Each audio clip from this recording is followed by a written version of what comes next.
উনি যে 3 লাখ টাকা দিয়েছিল তাতে ফ্ল্যাটের রেন্ট গেল 40,000 টাকা, আরুর স্কুল বাসের ফেয়ার 6,000 টাকা, শপিং আর পার্লার মিলিয়ে 10,000 টাকা মতো, মিসেলেনিয়াস। বাবা একবার দেখো অভি, দেখো তোমার বাড়ির পিছনে কত খরচা হয়ে যাচ্ছে। তুমি বাড়ি না গেলে পারো না? মানে এভাবে রেকলেসলি খরচা করলে কিন্তু সমস্যা হয়ে যাবে, সংসার চালাতে পারবো না। তোমার এই পার্লার আর শপিং এর খরচাটা দেখো আমার বাড়ির খরচা থেকে অনেক বেশি, ঠিক আছে? ভালো করে দেখো। এটা কি 10,000 টাকা এদিক ওদিক হয়েছে, আর তোমার বাড়ির খরচা দেখো বাড়ি কম গেলে পারো না? তুমি বন্ধ করতে পারো না পার্লার আর শপিং? করো না? হিসেবটা আগে দেখো, মিলিয়ে দেখো। শোনো, আমাদের হাতে কিন্তু মাত্র 50,000 টাকা আছে, ঠিক আছে? ওই আরুর আংটিটা বিক্রি করে আমি শুধু 50,000 পেয়েছি, এটা দিয়ে কিন্তু 1 মাস চলবে। হোয়াট? 50,000 অনলি? কম করে আংটিটা একদম 2 লাখ টাকা ছিল, কিন্তু পেয়েছি মাত্র 50,000। তোমার কাছে অরিজিনাল রিসিপ্ট ছিল না? ছিল না? ভালো জায়গায় বিক্রি করতে পারতে না? সেই চোর বাজার গেলে না ওইটুকু টাকাই পাবে। এটা দিয়ে 1 মাস চলবে, হোয়াট নেক্সট? সব একটা কাজের অফার এসেছিল, আরোহীর জন্য সেটা হলো না। মানে? এই দেখো, এই দাগটার জন্য আমি কাজটা পাইনি। আর যতদিন যাচ্ছে এটা প্রমিনেন্ট হয়ে যাচ্ছে, আরোহীকে ছাড়বো না। এই যে ধরা ছাড়ার কথা না বাদ দাও, ঠিক আছে? সার্ভাইভালের কথা ভাবো, আমাদের কথা ভাবো। 5 লাখ টাকার পাওয়ার কথা ছিল, সেটাও উনি ব্যাগ রাখিয়ে দিল। নেক্সট মান্থ খাবো কি সেটা জানি না, ধরা ছাড়ার কথা বলছে। রিয়াঙ্কা ফোন করছে কেন এখন? ধরো। হ্যালো, এসব কি শুনছি বৌমনি? আরও নাকি তোমার আর অভিরূপ বর্মনের সন্তান, এটা কি সত্যি? ও খবরটা তার মানে ও বাড়িতে জানাজানি হয়ে গেছে? জানি কি গো, এটা নিয়ে বাড়িতে এক বিশাল ঝামেলা হয়ে গেছে। দাদাভাই তো আরোহীকে যা নয় তাই বললো। এমনকি দাদাভাই মানালির হোটেলে ফোন করে মিলিয়েছে যে সেখানে অভিরূপ বর্মন এসেছিল কিনা। বলো না বৌমনি, এটা কি সত্যি? হ্যাঁ, এটা তো সত্যি। দেখো, আমি জানি না তুমি সত্যি বলছো কি মিথ্যে, কিন্তু আরোহী বলছে প্রমাণ করবে, ডিএনএ টেস্ট করাবে ও।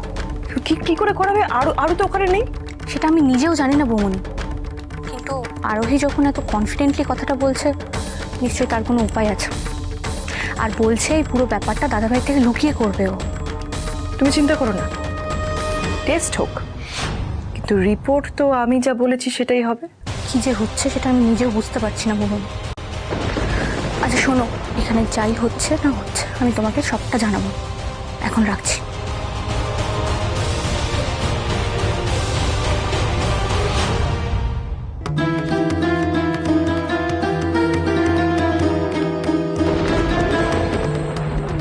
আরু অনেক নয়, অভির সন্তান।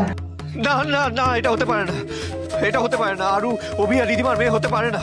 আরু তো সবকিছু আমার সাথে মেলে। ও তো আমার সন্তান, তাহলে রিদিমা কেন বলছে যে ও আমার সন্তান নয়? এটা কি করে হতে পারে?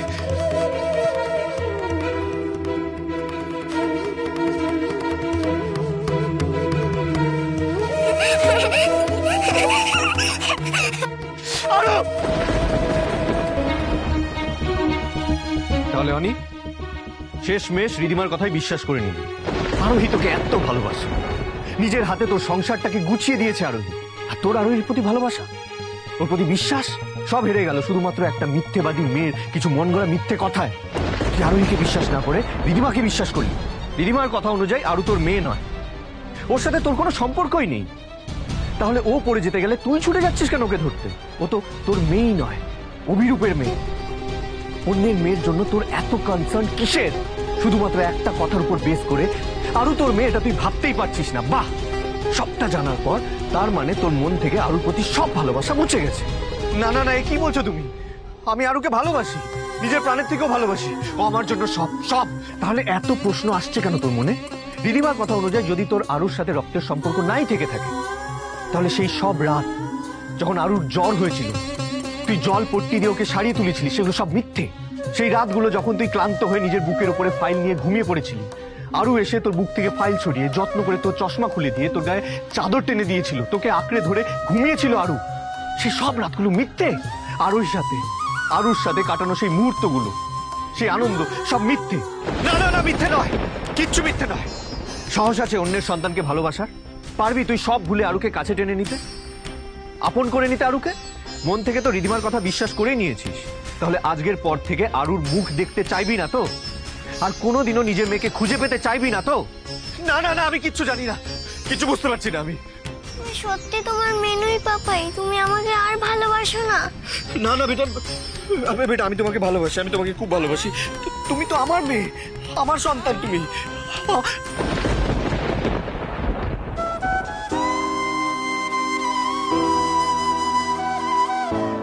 হে ভগবান, হে ভগবান, আমি এত বড় একটা ভুল করতে যাচ্ছিলাম।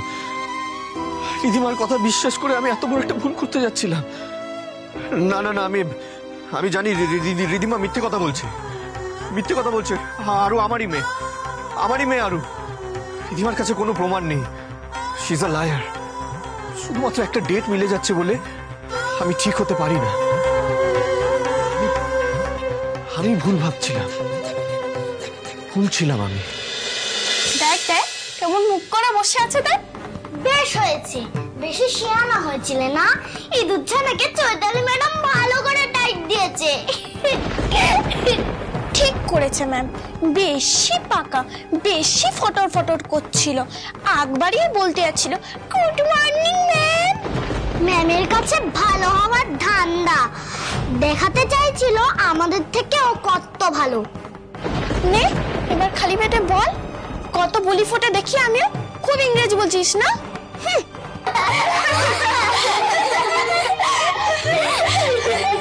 এই কি সমস্যা তোদের?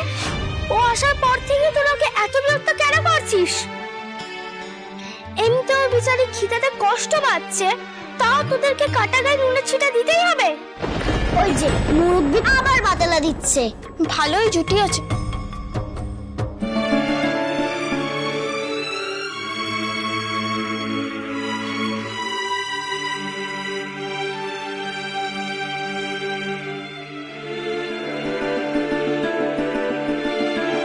আমার থেকে একটু নেবে চোরকি?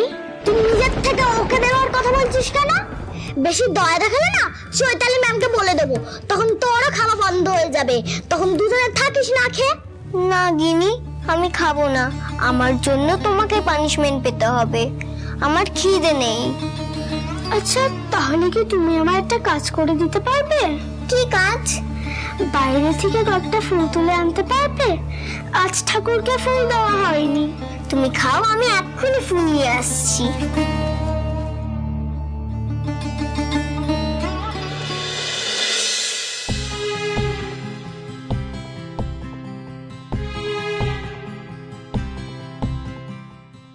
গিন্নি তো বললো এখান থেকে ফুল তুলতে।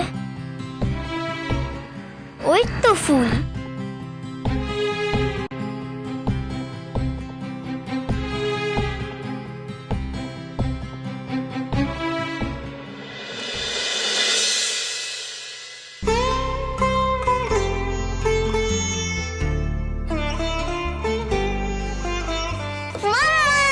এই তো আরু, খেয়েছো? হ্যাঁ, পিপিন আমায় খাইয়ে দিয়েছে। Very good. বসবে এখানে, বসো। মাম্মাম সবার তো খাওয়া হয়ে গেল, তুমি খাবে না? না মা, আমি তো আজকে খাবো না। কেন, তোমার শরীর খারাপ হয়েছে? মাম্মাম পাপাইকে ডাকবো? না মা, আমার শরীর টরীর কিচ্ছু খারাপ হয় না, বাবাকে ডাকতে হবে না। আজকে তুমি কিচ্ছু খাবে না? জল খাওয়ার কিচ্ছু না? কারণ আজকে আমি আমার আরু সোনার জন্য পুজো দিচ্ছি, সারাদিন ব্রত করে পুজো করে তারপর খাবো, বুঝলে? তুমি আমার জন্য না খেয়ে থাকবে কেন মাম্মাম? না খেয়ে থাকলে তো তোমার শরীর খারাপ করবে মাম্মাম। আরু দেখো, আমাদের চারিপাশে এরকম অনেক মানুষ আছে যারা হয়তো সারাদিন খেতেই পায় না, জানো? হয়তো কখনো একবেলা খায়, কখনো হয়তো দুবেলাই খেতে পায় না। তাদের কত কষ্ট হয় বলো তো। আমরা তো যখন ইচ্ছা যা ইচ্ছা খেতে পারি, রোজই তো আমরা কিছু না কিছু খাই। তাই একটা দিন আমি যদি আমার আরু সোনার জন্য পুজো করি না খেয়ে, তাতে আমার একটুও কষ্ট হবে না মা। তুমি যেরকম থাকতে পেরেছিলে মাম্মা, আমিও থাকতে পারবো। আমার একদম খিদে পায়নি, আমি রাত্রিবেলা একবারে খাবো। এই মেয়ে, কি করছিস এখানে? গেটের কাছে আসা নিষেধ, জানিস না? আমি তো ফুল নিতে এসেছিলাম আঙ্কেল। কিসের জন্য ফুল লাগবে তোর? গিনি ঠাকুরের জন্য। আচ্ছা আচ্ছা, তাড়াতাড়ি রে আর সোজা নিজের ঘরে চলে যা। এরপর যদি গেটের বাইরে পা দিস না, তাহলে ঠ্যাং ভেঙে দেবো কিন্তু।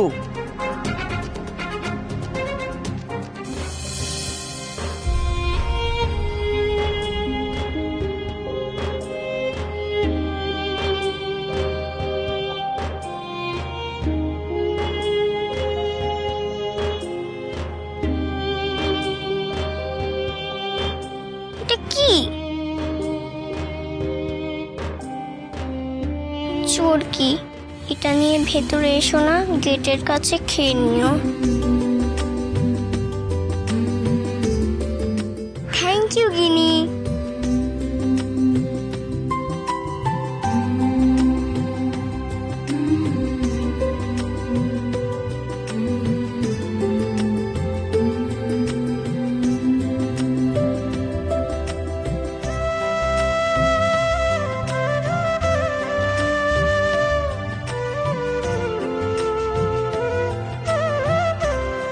কিরে, ওদিকে তোর বন্ধু না খেয়ে কষ্ট পাচ্ছে আর তুই এদিকে গপ গপ করে খাচ্ছিস? আরে ওসব বন্ধু বন্ধু কিছু নয়, খিদে পেলে বন্ধু বন্ধু সব ভুলে যাবে। তাই বলে এত যত্ন করলো, সবসময় আগলে রাখছে, আর এখন খাওয়ার সময় ভুলে গেল? কি রে এমলি, কখন থেকে কত কথা শুনিয়ে যাচ্ছে, তবু খাওয়া ছাড়ছে না? দেখ কি নির্লজ্জ। নিজে যাতে খেতে পারে তাই জন্য চরকিকে বাইরে পাঠিয়েছে নিজের কাজ করানোর জন্য। ফুল নিয়ে চলে এসেছি, একটু ঠাকুরের পায়ে দিয়ে দেবে?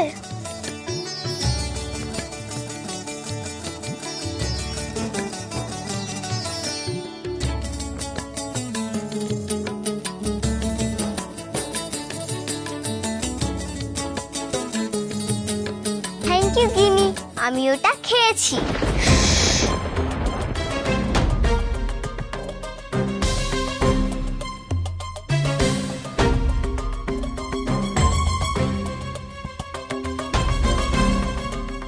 ওকে রুটি দিয়ে তুমি নিজে ভাত খেলে? হ্যাঁ, কিন্তু কেন? তুমি নিজে কম খেয়ে আমাকে বাকি খাবারটা দিলে কেন? কেন জানো চরকি, আগে যখন আমার খুব খিদে পেত কিন্তু আমাদের ঘরে খাবার থাকতো না, তখন আমার মা বলতো যে আমার খিদে পায়নি আর নিজের সবটা খাবার আমাকে খাইয়ে দিত। কিন্তু আমি একদিন বুঝতে পেরেছিলাম যে মা নিজে না খেয়ে আমাকে খাইয়ে দেয়। তাই আমি কি করেছিলাম জানো? কি করেছিলে? আমি বলতাম আমার খিদে নেই, আমার পেটে ব্যথা, একটা রুটির পর আমি আর খেতে পারছি না। এই বলেই দুজনে ভাগ করে খেতাম। তুমি কষ্ট পেও না চরকি, আমার মা তো তোমারও মা। দেখো, মা যখন আমাদের সাথে আছে তখন আমাদের কিচ্ছু হবে না। মায়েরা কাছে থাকুক আর না থাকুক, কিন্তু আমাদের পাশেই তো থাকে।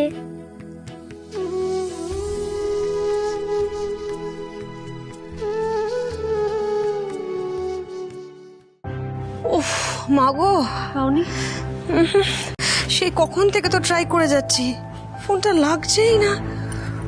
কোথায় গেছে কে জানে, বুঝতেও তো পারছি না কিছু। এটা করে অনেক যেন ঠিক মতো বাড়ি ফিরে আসে। হ্যাঁ এখন দেখ। অনি, কোথায় গেছিলি বাবা? কোথায় গেছিলি? পিছনে আমি খুব বোকা, তাই না?